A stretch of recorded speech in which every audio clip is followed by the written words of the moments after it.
Ladies and gentlemen, welcome back to Uncensored CMO. In this episode, I'm delighted to be joined by the global CMO for Yum Brands, Ken Muench. And we're going to be talking all things QSR related, innovation, advertising, new concept stores, and what it takes to be a really successful global CMO leading marketers all around the world. This is a fascinating episode. Ken has got so much wisdom, and he's also the author of a brilliant book that brings the theory and practice of marketing together. It's called R.E.D, and I thoroughly recommend you reading it. Here it is, my interview with Ken Muench.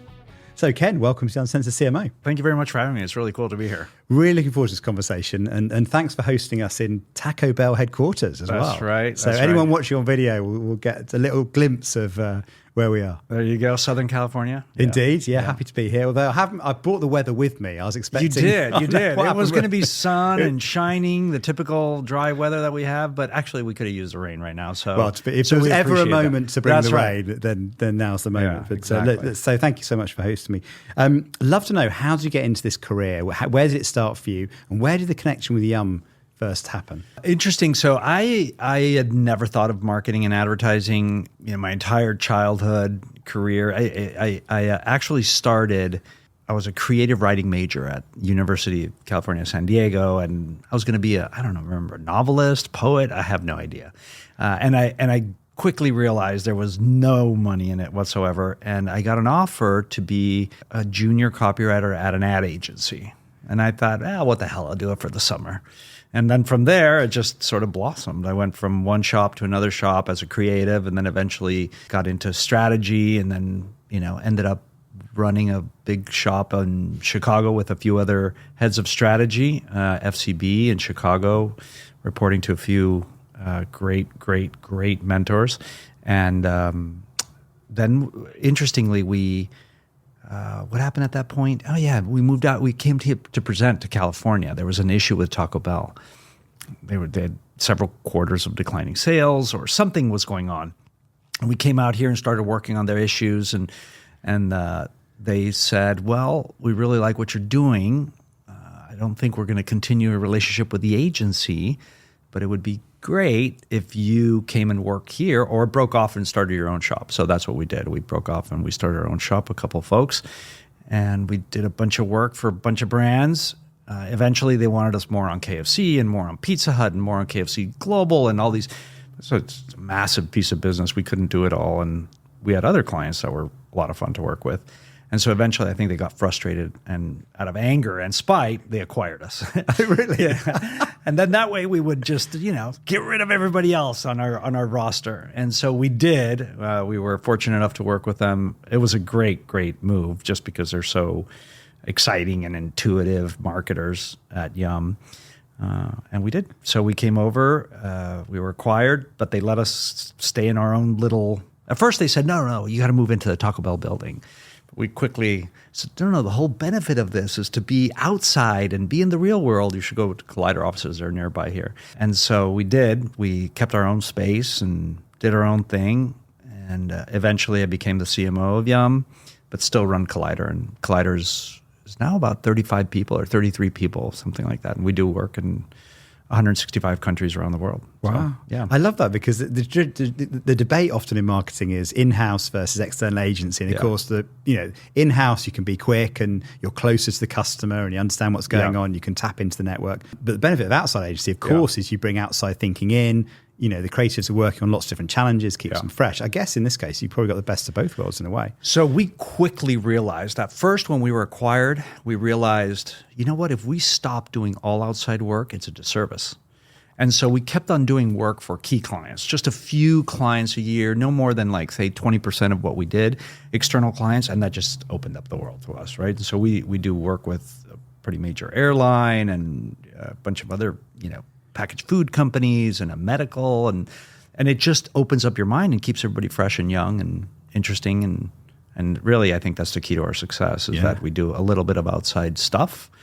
We act sort of independently, even though I am the CMO of Yum and we are all Yum employees. We are part of Yum, there's no question, but we just have a mindset of acting independently. So you get the best of both worlds. Yeah. But it's a huge point. So let's say we've been doing this for 10 years. If this had been an external sort of company doing this, I mean, we would have probably fired them years ago. They would have left with all the data and all the know-how and all the learning. But now we have 10 years of an insane amount of learning and databases that go back 10 years in all these countries. So it is a huge benefit, as long as you can stay fresh and not get stuck in a mindset. Actually, just reminded me of something. We did this little bit of work last year called Compound Creativity, and we looked at 50 brands, and we looked at, over about a 10-year period, at things like how consistent was the idea, how consistent was the execution, how consistent were the teams, and that sort of thing.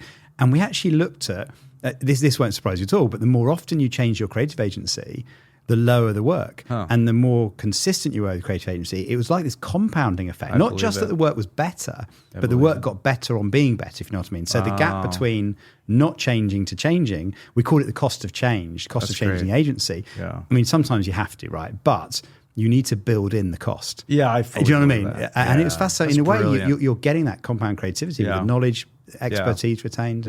We don't do any creative. All we do is strategy. But the point remains, and I see that with our creative agencies around the world too. Anytime we have a big change, I cringe because I know it's going to take a hit. Yeah. And when we have these long-term relationships with, great agencies, the work does get significantly better over time because everybody challenges everybody, and there's a sense of, I think what it is you feel comfortable in the relationship, and you can start, well, let me hold the bat a little bit looser and swing bigger and try to get a home run, versus you're new, you're like, what do you want me to do? I'll do exactly as you say, and you're holding the bat tightly. That's a lovely phrase in the book, by the way. That was one of the things that stood out that I put a big kind of highlighter pen around. Explain that idea a little bit more, because I think it's a very true point. Yeah, so I have no idea about most sports, especially baseball, but one of my bosses, actually a boss at FCB, told me years ago, maybe it was 15 years ago now, he said, look, when you grip the bat too tightly in baseball and you swing, you're probably going to miss. And if you connect, the ball isn't going to go that far. It's not going to be a good hit. The best batters in baseball, they hold the bat lightly. And when you hold the bat lightly, you can swing much harder. You're swinging for the fences. And he's like, the same thing applies in business and in strategy and in marketing especially. When you hold the bat tightly and you're aiming carefully for that just perfect sweet spot, the campaign has to do X and Y and Z, and you're holding the bat tightly, it's most likely going to be a fail. And the big home runs, even though you rewrite it later in history, the big home runs are much looser on the strategy. Much bigger swings come out of it. And so that's what we shoot for, is those big swings. I love that. That makes a lot of sense. What was it about the Collider, what you created that's so special? What was it about that time that kind of made Yum go, do you know what, we got to acquire this? So first of all, I think two things. We're really, really focused on culture, on the what we call the culture code of whatever category we're talking about. So we're talking about, fast food, obviously. Are you really doing research about what is in the consumer's mind and what the need that you're trying to fulfill is? And we said, look, most of that is irrelevant for marketing. Most of that is not really what you should be focusing on. You should be focusing on the culture of the category. Like, what are people connecting to? What does this really represent in consumers' lives? Skip on the rational stuff, skip on the deep, insightful stuff in the consumer's life. It's important to look at, don't get me wrong, but the cultural stuff is where you're going to get your big wins. And that's really what connected. We launched, the first thing that we did for them was Doritos Locos Taco. So they said, hey, we have this product, Doritos Locos Taco. We think it's going to be a big success. What would you do from a campaign perspective? And we said, look, we would not talk about the Doritos Locos Taco at all. All we're going to do is we're going to talk about the fans of the Doritos Locos Taco. That's it. Your entire campaign is going to be about the fans of the Doritos Locos Taco. And it's kind of a bold move. This is a crazy innovation. You had taken a Doritos, turned it into a shell of a taco, and it was outstanding. It is delicious. You should try it if you haven't had it, because it's an actual Dorito shell. It's not dusting. It's an actual. It was a feat of engineering. It's like Space Shuttle, Doritos Locos Taco, and this thing, they really wanted to talk about it. I mean, it's an amazing thing. And we said, no, you're just going to have one shot, a taco coming out of a Dorito bag. That's it.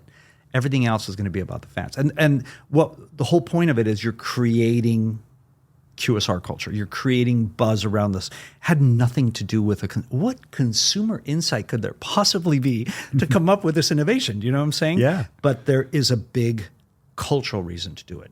Buzz, excitement. And back then, QSR wasn't buzzy at all. So this was, I would say, probably the first campaign that was all about buzz, buzz, buzz, creating culture. And so that's what they really dug. They liked that. It connected, and we did that in a few places around the world. There's a real legacy to that, actually, because there's so, particularly in America, I think it's quite an American thing, but the amount of buzz around fast food launches and some of the stunts different chains do, there's a lot. Yeah. And the social media engagement. I mean, my daughter Lilia is just obsessed with a number of fast food chains, and when there's a new sauce out, she'll be watching TikToks of people queuing up to try it and what's their reaction. And she sends me a message whenever I'm over here to go, can you just go down and get this particular sauce for me?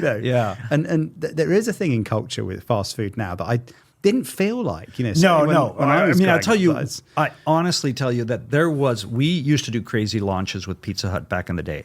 So pizza had some of that going on. So we did a stuffed crust pizza and the big New Yorker, and there was interesting stuff, but it wasn't at this level. 2010, what happened, the real story of how it all started is Kogi. Kogi was a Korean taco truck, and Kogi started in LA, and suddenly people got excited about food in a different way. Wait, food can be rebellious, food can be cool, food can be buzzy. Before that, foodieism was really way up here at the Michelin star restaurant, and it wasn't available to the masses, and it wasn't a cool thing, really. It was just a snobby thing. Kogi really started the whole movement. And so when that Kogi truck started, it kicked off this entire shift where lower price food could be cool. None of the fast foods picked up on it except Taco Bell. Taco Bell, especially with the launch, it was with the launch of Liv Moss and the Doritos Locos Taco, is when we cued right into that. And we said, that is the space that we're going to own. We're going to jump right into that. We're going to play along with the Kogi truck. We're going to be that buzzy, cool thing. And it took the other brands a few years to catch up, but it was a wild success, And you have this nice phrase in the book where you talk about food as fuel versus food as experience, which perfectly encapsulates that whole thing, doesn't it? Yeah, that was right. That was true. And it's... there's this interesting, weird little book called Culture Code, and it was a French guy, Raphael or something. But he talks about the code of each category, and this is an old book from the 90s or 80s, I don't know. A lot of the things we completely disagree with, by the way, but it's just an interesting intersection. And he said, food is fuel in the United States, and a cultural code never, ever, ever changes in a category in a given country. It'll be like that for the rest of eternity, which is completely wrong because, of course, I don't think he wrote it when the internet was around, and the internet changes a lot of things in a lot of countries. And so food had shifted. So what ends up happening is that Julia Childs realizes that American food culture is garbage. It's terrible. It's horrible. Nobody knows how to cook. Women don't know how to cook. Men don't know how to cook. Nobody knows how to cook. They'd gone through the sexual revolution, and it had turned into kind of a sham because what ended up happening is women had to work and they had to come home and cook, and it was a mess. And so out of that mess, people start creating, that's where the TV dinners are born and all this. Julia Child comes in and goes, whoa, there's a better way to do this. Food is not just fuel. Food can be delicious and tasty and interesting, and so she teaches America how to cook. She starts it off. And then from there, it starts evolving. She kicks it off. There's this wonderful book, I think it's called Provence 1978. It's about Julia Childs meeting with key chefs in Provence for the summer, and that's where American foodieism starts.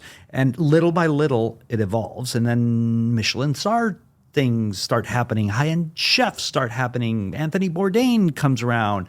Big time cultural shift, and eventually it becomes really apparent that food is no longer fuel. Food is culture, food is excitement, food is rebellion, food starts meaning all kinds of stuff, especially in the US. I think maybe if you had a deeper cultural context, if you were in a country like, I don't know, France, where you have 1,000 years of history around food, it wouldn't have shifted so quick. But the US has no history. And so there was nothing to hang on to. So of course it shifts like the wind. Whichever way the wind blows, the culture shifts in the US. And that's exactly how we end up with food as this sort of like interesting experience. Yeah. Now talking about the book, it's fascinating. So you had this period at Yum of great success. I mean, talk about going, I think 6 billion to 10 billion, is that total turnover? So huge, years of huge success. Yeah. And why did you decide to capture all that in a book? What kind of inspired that? Was it that you kind of wanted to record it, or was there no other book out there that sort of quite encapsulated the approach that you uncovered? Well, I think the official story is we have a lot of franchisees around the world. It's a huge system, 160 countries, and this is a great way to communicate with the franchisees and for them to understand that this is a valid approach to marketing. And so it's a way to internally influence everybody. That's the official story. Yeah. The real story is that we're a bunch of marketing nerds, and we were like, dude, this is cool. Let's write a book. And Right. and it was more the fascination out of like, what if we took Byron Sharp, and and then we started experimenting around the world with all these things, and we just got really into it and really excited about it. Truly marketing nerds. And I don't know, CEO of Yum was David Gibbs. He's a daring kind of guy, and he said, "Yeah, sure, go for it, whatever." It's great, isn't it? it? I don't know how many CEOs would have done that. And you co-rated, didn't you, with the CEO at the time? The CEO at the time. That's right. That's hugely credible. Yeah. Well, I mean, they're both very bold, and so you come from a history of sort of bold, big swings, holding the bat lightly. That's what's nice about working here versus at maybe some of the other clients that we had back then were very, very cautious or execute very slowly. But anyway, I mean, what struck me, what I absolutely loved about the book is you have the theory clearly, but you have the practice and examples as well. And I think that's a bit of magic, because you tend to read books, either they're Byron Sharp, very theoretical, or they're sort of memoirs of looking back at and almost tell the historical story. Yeah. But you've got both in there, which is just absolutely amazing. Yeah, that was the issue. I think the publisher was interested in the practical side of it. Then the editor later said, what would be better is if we just had more memoir stuff, more like how I got to this part in my career. And I think, Greg Creed, the CEO, and I were like, I don't know, that's so interesting. We really like the marketing thing. So we just made it. And then they said, well, you could make it theoretical. Look at these other books. They're really theoretical and smart, and they are successful. Or you could make it this sort of practical thing, but the theoretical book, it'll be a little higher end. And we said, that's not really what we want. So we ended up in this weird middle where there's clearly theory, but this is how you put it into practice. This is how you put it into practice in a big country and a small country. And we did that because it's what we deal with on a daily basis. We work with, Thailand, and we work with a UK on a daily basis. And so you need how to put it into practice here, how to put it into practice there. Yes. Yeah. And the framework is really simple as well. And it's instinctively right. I mean, I know when I read it, I was like, yeah, of course. That makes total sense. But I hadn't maybe seen it in that way. But describe the kind of framework, the RED framework, if you will. So firstly, it was called the EDR framework. Ease, distinctiveness, and relevance. And then somebody at a conference raised their hand and said, why wouldn't you just call it the RED framework? Yeah. I love that. Hit your head against the wall. You should get a job in marketing. Yeah, exactly. No, so what it is if you think about one extreme, you've got like a Douglas Holt. And a Douglas Holt talks about how brands become icons, and it talks about cultural relevance. And what he says is absolutely true, which is the best brands in the world confer a sort of identity, a belonging to its users. If you wear a Nike, cool shoes, it says something about you. If you drive a certain car, it says every single choice you have says something about not who you are, but who you want to be and who you aspire to be and what group you want to belong to. That is true. I think every marketer can look at that and go, yes, I buy that. I get to a shelf, I reach my hand out and I go, do I really want to grab that pack? That's not who I want to be. That seems a little dorky. That's a little too old school. Ooh, this thing is cooler. Can I take a chance? So it's identity, right? Meaning. But then on the other hand, you've got a Byron Sharp. And what Byron Sharp says is absolutely true as well, which is, look, this game is about top-of-mind awareness. And if you can create top-of-mind awareness, it makes large groups of people slightly more likely to buy something. That's all marketing and advertising is. Slightly more likely to buy something. So they're both right. And we had examples in the system, because we have, again, 165 countries, where either one was working. We had ones where I would say Taco Bell was winning out of cultural relevance, right? With a Doritos Locos Taco, and everybody was like, wow, it's so cool. I want to be part of it. I wear a shirt. That was cultural relevance. But then we had other markets where it was just incredible presence and cultural relevance. Probably a KFC China was just super, super present. And it was, the stores are everywhere. The ads are everywhere. It's unmissable. And so it just becomes the automatic place that you go to. And so if both are true, how do you go around teaching it. You're just like, well, it depends what CMO is in the country, and some would be like big fans of cultural relevance. So we decided is to merge them, because that's the truth. The truth is you have to have a base of top of mind awareness. But if you really are a good brand, you're going to have cultural relevance too, as well. So it's a combination of those two. It's funny, we talked to Douglas Holt and we said, hey, what do you think about Byron Sharp? And he said, Byron Sharp is wrong. You can print that. We didn't print it because we're not here to start a beef, but it was but it's an interesting point. I don't think Byron Sharp is wrong. I know Byron Sharp is right. We have the data to prove Byron Sharp is right.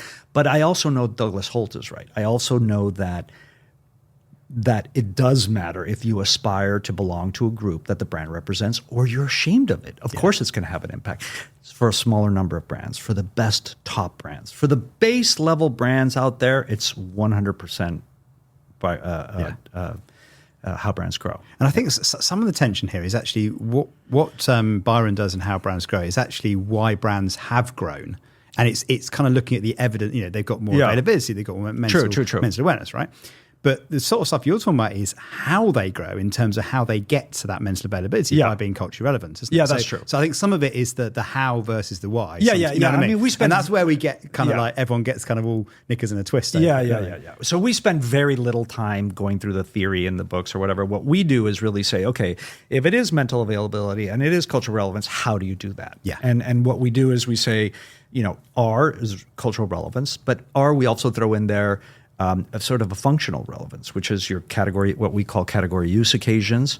You just got to be known for those category use. You got to have those category use occasions. But that big cultural relevance. Then we also have ease, is the middle part, which is easy to notice, easy to remember, easy to access. All those are critical. I mean, we had markets, to be honest with you, that maybe the brand wasn't at all culturally relevant, but it was so present that it was. Ease blew away everything, and that's what we were talking about earlier. Yeah. Adam Ferrier talks about, when you have, what is it? It's what was it? It's because isn't it action? Attitudes change behavior, but actually behavior changes attitudes. Yeah, exactly. Is kind so of behavior head, changes attitudes faster than attitudes change behavior. Exactly. Which really puts it in. You think, oh, that makes sense. That's now I think about it. If you true. experience something, you change how you feel. Of course, about because the experience because you can't handle those things in your mind. You can't convince people without trying it. Yeah. Oh, don't worry. We'll change your perception. Then you'll try it. Yeah. That's true. And I think a lot of that happened with Doritos Locos Taco. I think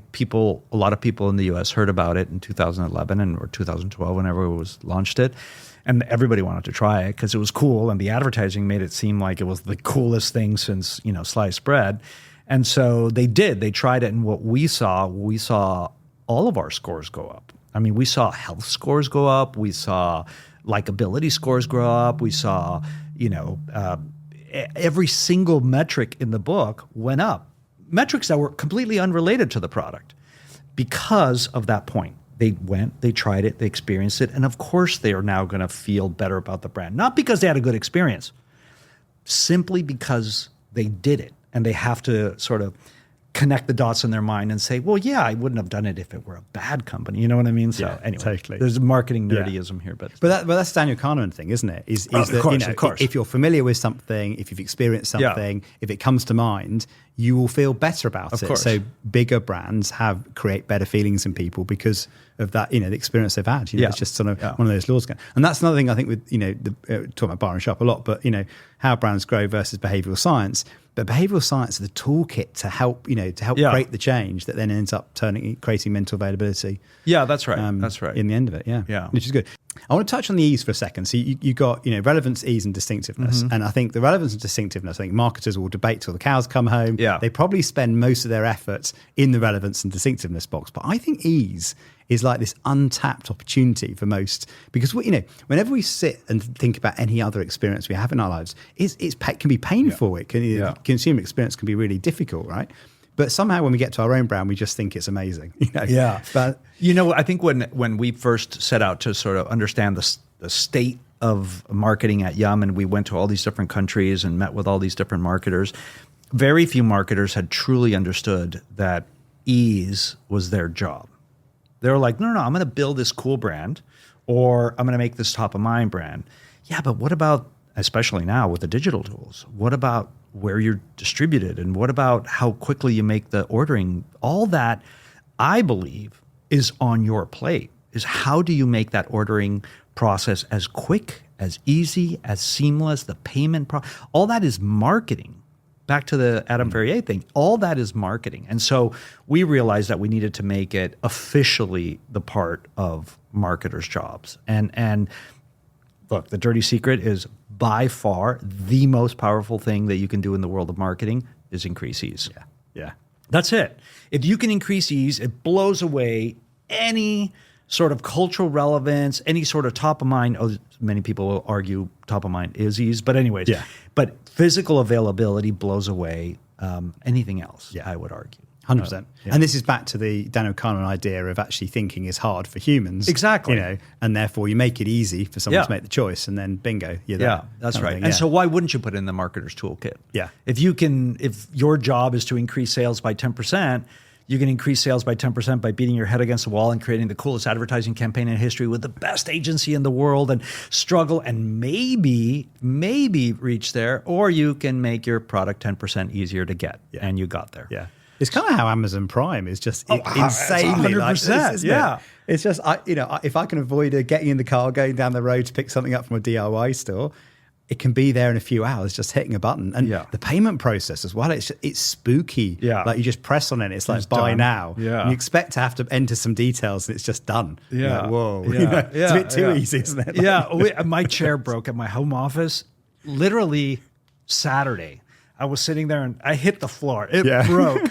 And I opened up Amazon, of course, and I clicked buy now, and it was delivered in 2 hours. That's insane. Isn't that insane? That is insane. 2 hours. Yeah, insane. So I don't know. I guess I've seen an ad for Amazon at some point. Who cares? Yeah. You know what I mean? Like when it's that easy and that present in your life, of course, that's what matters more than anything. I think it was maybe about 10 years ago, I had this idea of, and I think Amazon did do it a couple of years later, but the idea of having a panic button. So when you get home, you open the fridge and you're just not inspired. Yeah. You preload your favorite pizza from the nearest pizza store, and you just hit this button and it flashes and it doesn't stop flashing until the pizza is there. Oh, that's genius. Especially now with connected fridges and stuff like that. Like a deal with Samsung that we should make. Yeah. We do have favorites, and those get especially in the Pizza Hut app, you load your favorites, and those get used quite a bit for that exact same reason, which is I literally can't think. Click, let's go. Exactly. Yeah, and it's almost like choice paralysis as well. Yeah. There's so many places you could go, and just having the salient one on your fridge when you're in that moment, just boom, hit it, off you go. Yeah, it's brilliant. Pizza app's very good, by the way, actually. Yeah, it is. With a little thing that tells you it's in the oven. It's with the driver. So the Pizza Hut app is great, and it's getting even better. With the digital and technology at Yum has just gone leaps and bounds. There's now a huge part of Yum is digital and technology, and the stuff that they're doing is just out of this world. It's all ease based. These are smart people doing ease based things. That's going to matter more than marketing. The truth is, you make your app easier to use, make it easier to buy, make it quicker to get. It's going to matter more than another $50 million thrown in advertising. Yeah, 100%. I couldn't agree more on the ease point. And the distinctiveness as well, I think, is something that as marketers we sometimes forget is the power of distinctive assets, because connecting what you see on TV or experience online, what you see in store is so powerful, isn't it? Because we overload with so many messages that making something that means we connect that brand, I think can be incredibly important. Yeah, that's another challenging one that we've had especially at first, we had a lot of marketers in love with the idea of everything had to be started from scratch and doing everything from new. And, in the end, what's the strongest, best, biggest assets that we have? We have case of KFC, 11 herbs and spices, the Colonel finger licking good, the red and white stripes. That still blows away anything out there. You know, it's top of mind, distinctive brand assets, and they matter more than anything. Well, back to Ehrenberg Bass, of course, they're the masters at this, aren't they? Yep, and that's also very, very true. So it always becomes a challenge. Those two things. The really interesting thing is that they fight, and that's where it gets sticky. So you have a brand where it's losing cultural relevance. And now your assets feel really tired, right? And so what do you do with those assets when they automatically recall something that's irrelevant? That's a tough thing to do. That is a tough thing, yeah. That's a really tough thing to do. And sometimes you got to pull the plug on it. And we moved away from a great tagline that we had at Taco Bell. We had Think Outside the Bun, which was ranked globally as like the number 24th most recognized tagline in the world, even though it was only US. And we moved to Live Moss, but it was the same issue. It Think Outside the Bun connected back too clearly to a Taco Bell that people thought was only a late night kind of stoner brand. And Live Moss was a departure. Live Moss allowed people to think of it a little bit in a different way. But it took a lot of money to get that Live Moss up to where Think Outside the Bun already was. So that's a huge, that's massive. challenging, And as we said before about decision. compound creativity, you got to keep consistent with that for many years to get to a point where it's then outperforming where you were before. How do you sell that idea? I love Live Moss. It's so easy and obvious, but how do you sell that in? Well, actually, I was still at the agency, and we pitched the idea to, back then it was David Novak, was the CEO of Yum. And he, fortunately, was a copywriter. He started as a copywriter before going over to Pepsi and before becoming the first CEO of Yum. So fundamentally, he loved creative ideas. And he just sort of got it. I think other people in the room did not get it. They were like, what's with the mace? What's wrong? You know what I mean? But, but Novak got it right away, right? Of course, and of course, Greg Creed instantaneously.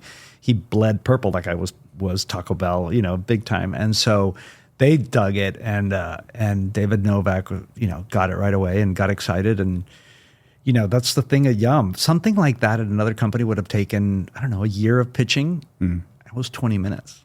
It was 20 minutes max. It was probably 10 minutes of like, hey, here's this cool thing. It's going to move us away from this late night thing. Cool. But wait a second. The other ones are 23rd most recognized tagline in the world.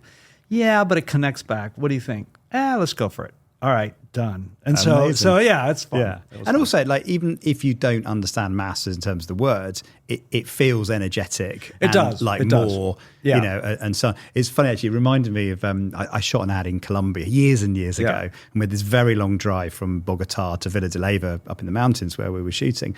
And we were listening to Colombian radio. And the only bit I understood was the DJ in between would go, Mas Musica. There you go. And then it just stuck in my head. And the entire trip, every time we would capture something on camera, we'd go, Mas Musica as one. I mean, it became this kind of like funny theme for the whole shoot. It was just Mas Musica, but the energy about it. So I heard that, and I was like, that brings back that's got energy. It's something about music, right? It's something about more music. That's right. Well, that's the gist. I mean, obviously, it means more in Spanish, but it just became a instantly recognizable tagline, and now it's all over culture, fortunately, and took us a while to get there, but it's there, and it's exciting and good, and ethos of the brand kind of thing. Now, talking to Taco Bell and all your brands, actually, innovation must form an incredibly important part of it. You're changing ranges all the time, introducing new things, you're trying things out. How do you kind of approach innovation? How do you know when you've got something that is going to work? Well, first of all, I think the heads of innovation in the world of Yum are special people. They really, truly are. They're not what you would expect to find, and you wouldn't find somebody like this at Liz at Taco Bell, at a normal company, because they are creative powerhouses. Their brain is nonstop production of ideas. And I mean, I'll sit in a test kitchen with Liz, and, she'll put 4 things on the table. My mind's blown, and she throws them all in the trash. No, let's try again. Let's try this and that. What? That was genius. Oh my God. But it's just like this constant. So first of all, innovation, you have to have the right mindset. And the right mindset is somebody that is insanely creative.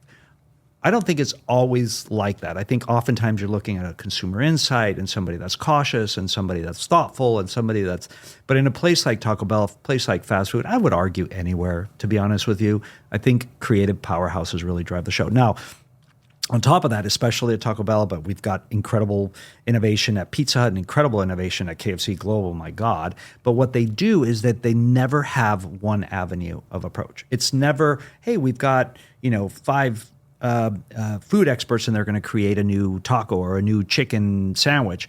No, what they do is they invite in a group of outside chefs. They create a challenge for them. They create a special dinner for them. They make it a whole week-long thing, and these are, famous chefs. And then on the other hand, you're doing innovation with a couple different innovation houses, or we're bringing in a bunch of, we do these 2 or 3 day sessions at Collider where each room is a different country of inspiration, that sort of stuff. But they do 5, 6, or 7 different avenues at once. I'm not exaggerating. It is insane. They have something called Chef Ninjas, on and on and on. They have different programs that are all running at once. And at any given moment, one strategy works and something comes out and everybody goes, there it is. But it's never the same strategy. It's never, it always works with the Chef Ninjas. I'm probably getting that one right. It might be Food Ninjas, Chef Ninjas, something like that. It sometimes it works with that one. Sometimes it works when we do the session at Collider. Sometimes it works in the internal kitchen. Sometimes it works because, they took this incredible trip and they went to wherever. It's always a different thing that fires it out. So having that wide mindset is critical. And then from a marketing perspective, of course, this is where it gets challenging because we've talked about this, the Maya thing. You can go too far, too easily, too quickly. And when you go too far, you lose it. Or you can go not far enough and it's not interesting. So it's a constant struggle, balance. I think the Maya thing, I came across it about a year ago, actually. Dave Kaufman, who works at Meta, was telling me about it when they were developing Google Glass. I think he worked at Google before and he was developing the glass. And he said it broke the Maya principle because it was too advanced for people to onboard. And then now it's at Meta, and now he's developing Ray-Bans. So using Ray-Bans to make the technology feel familiar. And so, kind of most advanced yet acceptable is the kind of idea. And it's a really truism about innovation. And in fact, John Kieran, that founded System 1, has this 80-20 rule, which is quite interesting, where things need to be about 80% familiar and 20% new. So, for example, when Uber launched, the idea of getting into a stranger's car is crazy, right? Yeah. You don't know the person, you could be kidnapped, right? Yeah. So what they did is they overwent on, here's the name, here's how far away the person is, here's the map, here's what the previous person gave as a review, and all of that, is designed to reduce the the weird feeling of like, I don't understand what this is. Yeah. This is too dangerous, but actually by making it familiar and you've got the person's name and they've done X thousands of rides before with an average of 4.9 is all designed to bring that familiarity and make it kind of acceptable, which is interesting. But it neatly actually connects back to, so I put some of your new product launches into our kind of System 1 test to see how they did. Fortunately, got some pretty good scores. So, that's great. This conversation could have gone a different way, but so, all good. But I picked out the top 4 because I think it really actually lands, the kind of 80-20 rule. And interestingly, actually, it kind of picked up on all, your 3 biggest brands. So what came out number 1? KFC, original recipe tenders. So again, an interesting one, isn't it? Because the association with KFC so much is the bucket, but actually just pivoting very slightly and putting it, as a tender. That smashed it, got a 5.8 star. The second one, Pizza Hut triple treat box. I hadn't seen this one actually before, but now I see it. It's so cool. Yeah, it came out of one of the, I can't remember what country it was. I want to say it was, I can't remember if it was Taiwan that first created that about 5-8 years ago.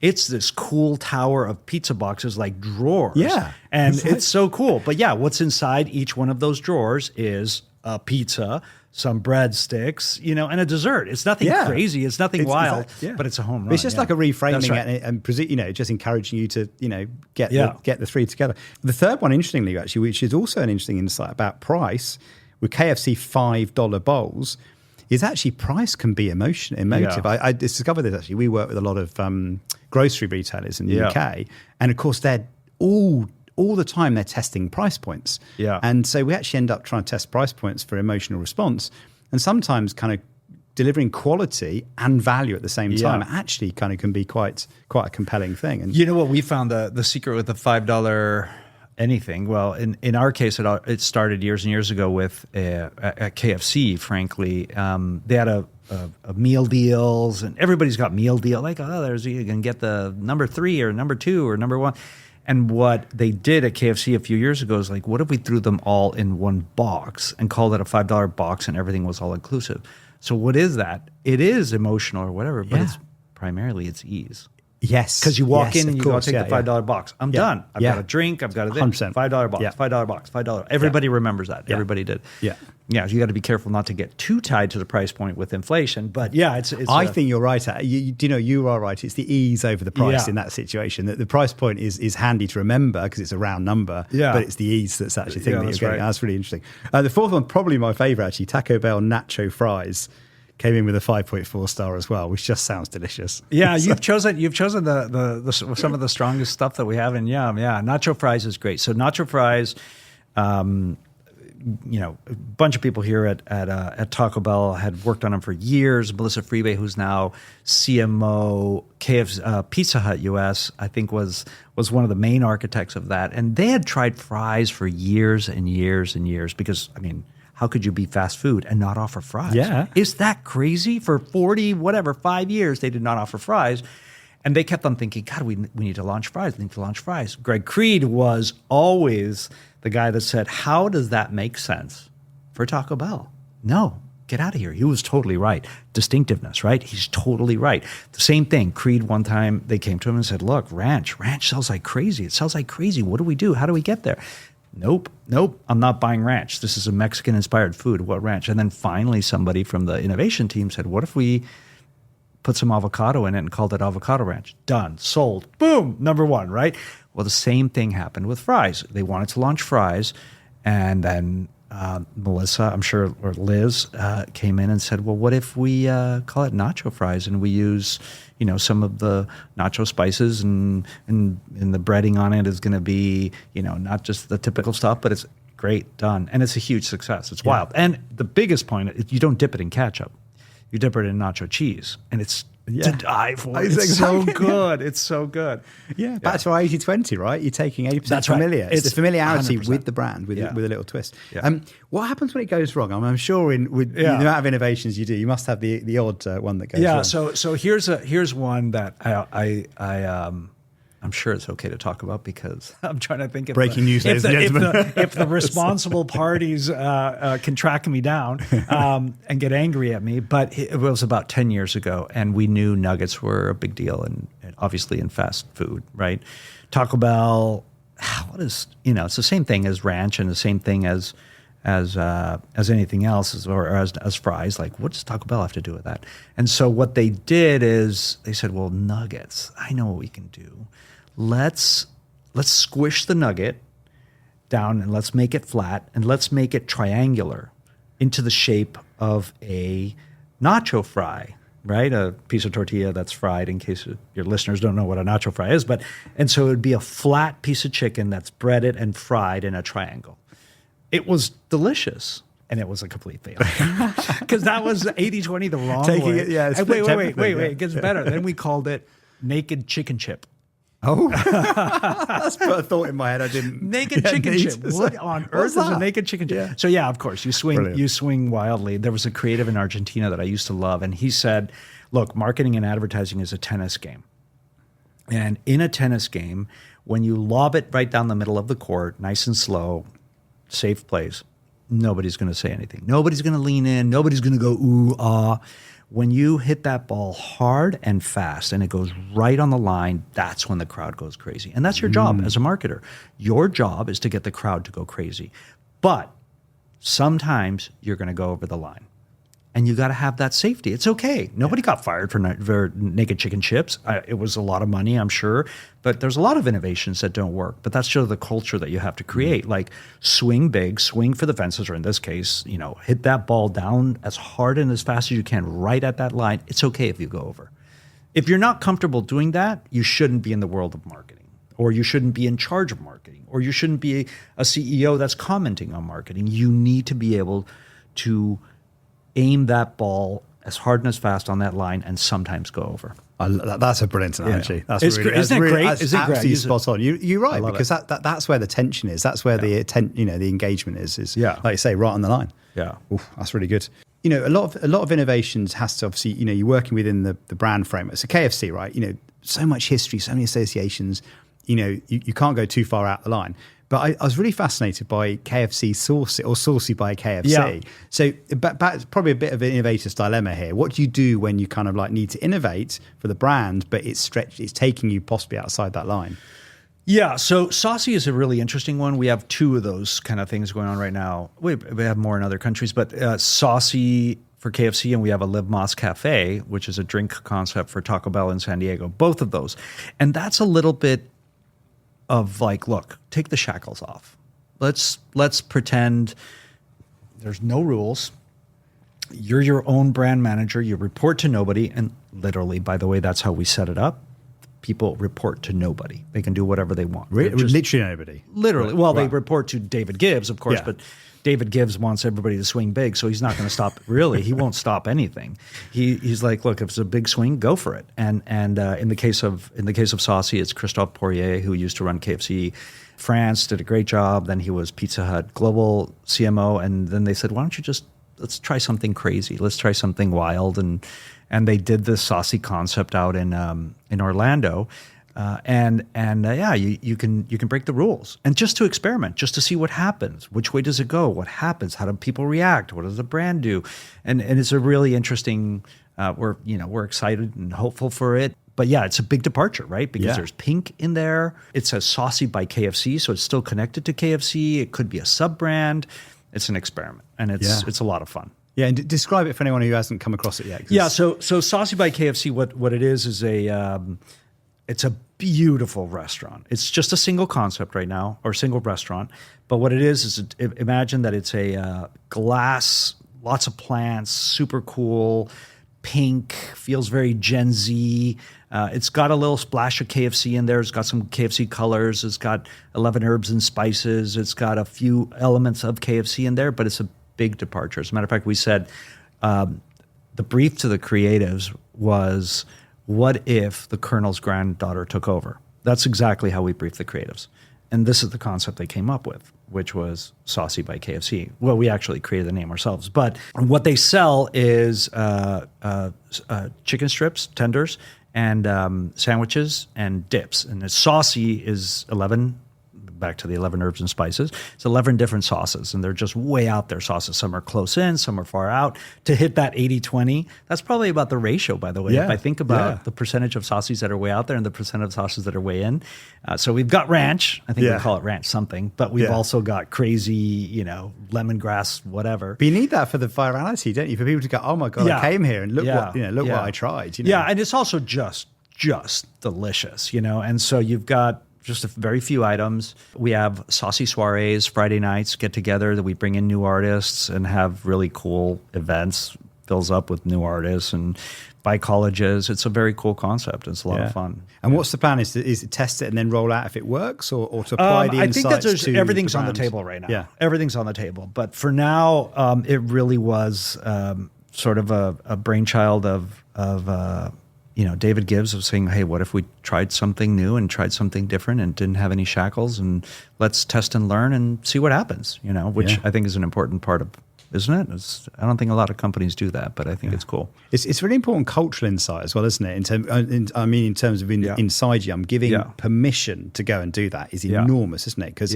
in a normal organization, that would never happen, because there'd be 18 months of procedure and process and sign off and alignment with stakeholders, that kind of thing. So that, it's classic innovator's dilemma, isn't it? The best way to innovate when you're outside the 80-20 is to kind of create a separate team that are given permission to go create. Yeah, so that is innovator's dilemma, right? And it's exactly right. Innovator's dilemma. We had a professor. We brought in a professor to talk at Yum. We had a little event for leaders at Yum that we did in LA over 2 or 3 days. Collider, we put these sort of like, we call them rumbles, that are 2 or 3 day rumbles where we sit down with key people and we bring in speaker after speaker after speaker after speaker. It's just crazy amount of speakers. Anyways, one of the speakers was a professor from Harvard, Scott Anderson, and he came in and said, look, the main problem in companies is that you have the ghost of the past, ghost of the present, and ghost of the future. These 3 ghosts and they're ghosts because you can't see them, you can't recognize them, is they force you to act the way you've always acted. Well, we tried that in the past, is the ghost of the past, and it didn't work. Or ghost of the present. No, that's not the way we do things here. Or ghost of the future. Well, what do you mean? If I don't have this, who will I become? And so these three ghosts control your decisions. Your challenge is to break free from those three ghosts. And how do you do that is usually you create a separate structure with what we would call, or at least I call, a cultural rebel. And that has to be somebody that is an out there thinker and is rebellious by nature and is a disruptor by nature and won't follow rules by nature. And those guys are gold. You can't have too many, I think, in a company or the company implodes, but you need a few. Yeah. And they can get rid of the ghosts or they can avoid the ghosts. This won't surprise you, given I'm coming from the UK. But when I chatted to Meg Farron a couple of years ago on the podcast about her, in fact, she was just about to take over as general manager, I think, for the UK, having been the CMO. Yeah. And she talks about the chicken shortage, which is just the most crazy scenario, right? Yeah. KFC ran out of chicken in the UK, and within hours, she'd gone out there with the FCK apology. Yeah. Which, that's brave, right? Yeah. Because, that's right. I can imagine a lot of people must have looked at that and go, really? Yeah. The funny thing is about a lot of great stories about Meg. Meg is great, but the interesting part is that she didn't get a single approval. Like, she did it all herself. And she worked with the agency, Mother London, I'm pretty sure. And they just came up with this idea and they ran with it. And I think there was a lot of late night calls going, wait a second. What just happened? Wait, I don't know if we should you already launched it. I see. Oh, okay. Well, that's interesting. And I'd love to have been there. There was no complaints, interestingly, but they were ready for complaints, and the system was ready for, hey, this is somebody that's brilliant, is going to take a chance, and we're going to back them up. And Meg is now president of Taco Bell US. There you go. Well, that says a lot. It says a lot. That's the point. That's the point. Yeah. It's like when you take chances. Yeah. You got to have a good hit rate too. Well, also back to your copywriting, that you talked about earlier, that was brilliantly copywritten. And so when you read that, it was very empathetic to the situation. It was really, really brilliant. The headline was obviously there to catch your attention, but actually the copy was it was impressive. Brilliant. It was very well done. It was just a terrible situation. 900 stores, no chicken. The franchisees must have been. Oh my God!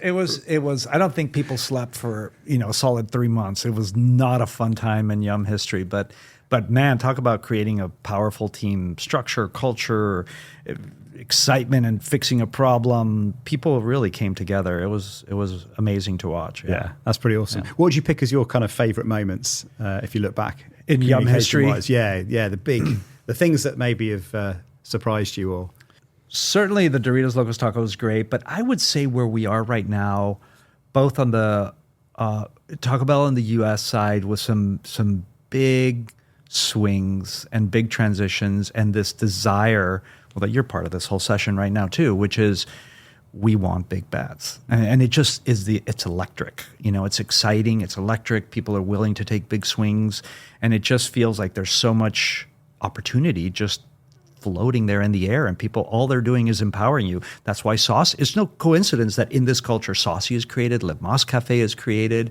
got a bunch of stuff coming out with Taco Bell, got a bunch of stuff coming out with KFC on the global side, even the US side. Pizza Hut's got stuff in the hopper. So it's just a moment of excitement. Yeah. It's just fun to be part of it. As a marketing nerd and as a creative and somebody that likes to have exciting times, it just feels like right now is more electric than it's ever been. And it's always been kind of fun, seriously fun. Yeah, they're great brands to work on, right? There's a lot to work with there. But pivoting just a little bit, because I wanted to talk about what your approach as a CMO is to that, because you're leading an enormous organization, global, many, many markets. You've got people making decisions locally versus centrally. So how do you manage your role as a CMO? So that's an interesting point. Context? So that's a really interesting point.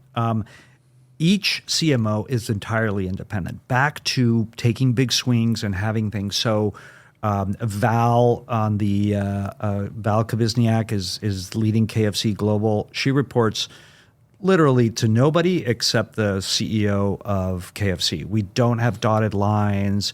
We let people run with their own, because if you are operating an organization this size, through a committee, you're going to end up in a bad place. And so each CMO has their own independence. And each CMO in the country has a lot of independence too. Way more independence than you would at a multinational where they've got to report back to headquarters, and headquarters is going to say no because the copy point B says C, and it's so none of that happens. And so there's a lot of independence in the world. So more than anything, it comes down to smart, heart, and courage is what we call it. It's our culture, and it's a belief system within the world of Yum. Smart. You're making smart, strategic choices. Heart. You're doing the right thing for the people, for the planet, for all stakeholders involved. And then courage. You're taking big chances. And so it's about creating the culture and having a loose structure. It is not the other way around. It is not a very tight structure where you've got multiple reporting lines and then there's a little culture splashed in.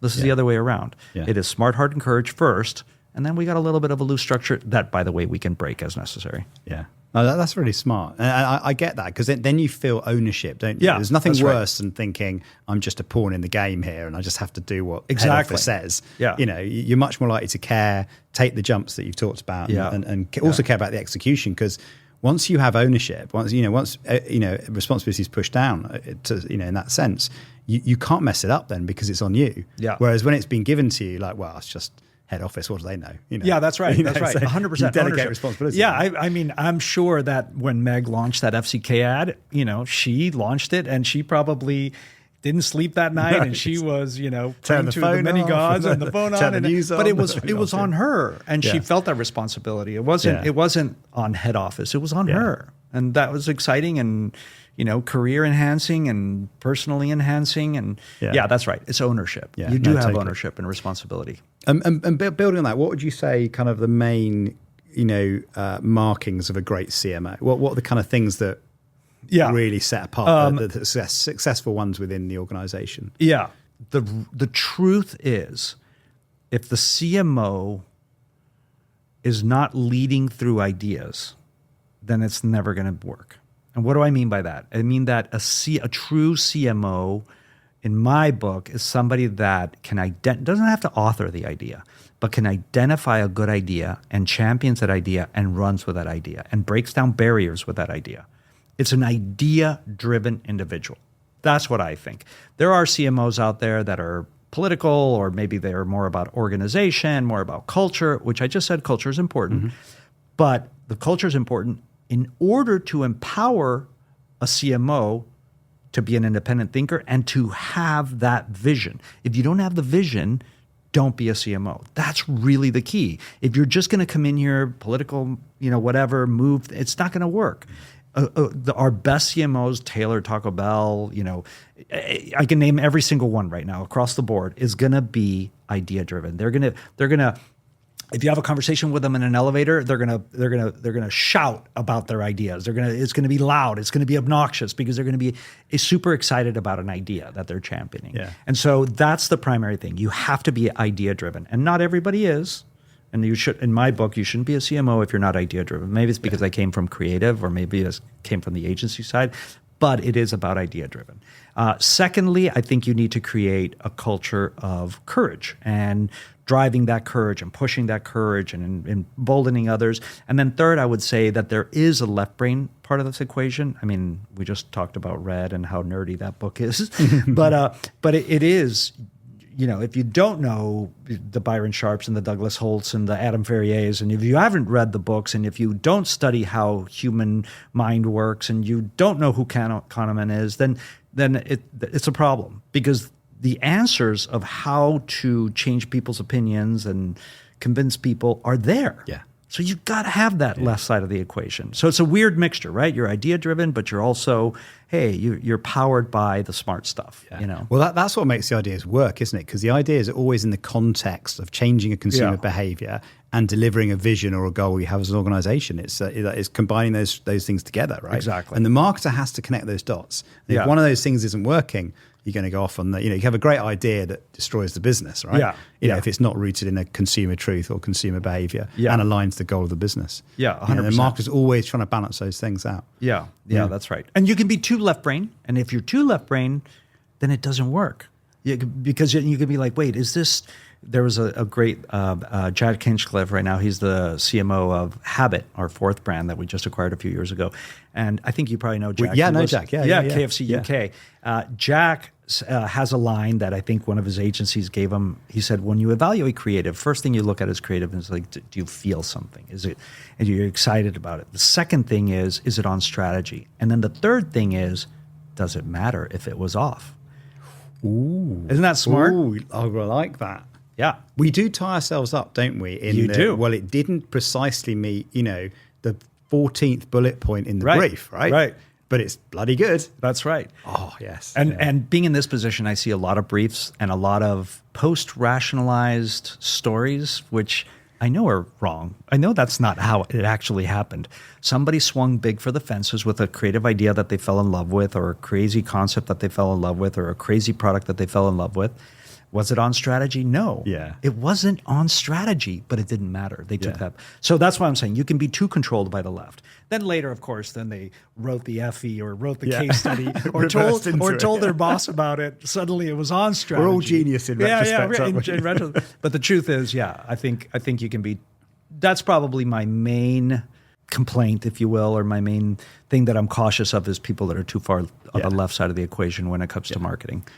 Actually, you trigger something there, because I think there's a pragmatism about being a CMO as well that can hold lightly, I guess, the bat in a way. To stretch the analogy a little bit there, because you could be theoretically slightly wrong, but absolutely right from a business sense. Yeah. And you need to know when to let go of the sort of the right answer a little bit for the sake of a brilliant idea, rather than stick to the right answer and end up with an average idea that's not going to turn the needle. That's right. And that judgment is super important. I see people getting really anxious and tied up. Basically, it's not totally aligned with the theory. Yeah. And then you realize that, the pragmatism about just, the instinct to put it all together is key. Yeah. Well, you don't even have to go very far to find cases, post-it notes that was supposed to be a glue, right? That didn't work, and it was a failure. And endless stories of these that you had set out to do X, and then you realized that you discovered Y, or you had created a strategy that had to be, connect with the consumer at this level, but then suddenly you discovered a much bigger idea. I think if you're too far left brain controlled, you'll kill it, and you'll go back to this, and you'll end up in that, boring mid. But if you've got a little bit of, courageous in you, a little bit of rebellious in you, you'll say, you know what, that's a better idea. Let's go. I'll rewrite the case later. The other thing I learned actually along the way, linked to that, is you're better off getting the idea out the door quickly, seeing how it does, learning from that, and if you need to tweak it, right? Or doubling down next it's working. Whereas I've seen so many organizations where they're in search of perfection, they spend so long on it, the competitors out there way ahead of them, and then they end up losing just because they're waiting forever to get the perfect answer. Yeah, so back, I won't say the name of the client, but we had a frozen food client reach out to us and say, hey, would you guys like to work? Sure. They had a really big brand that was,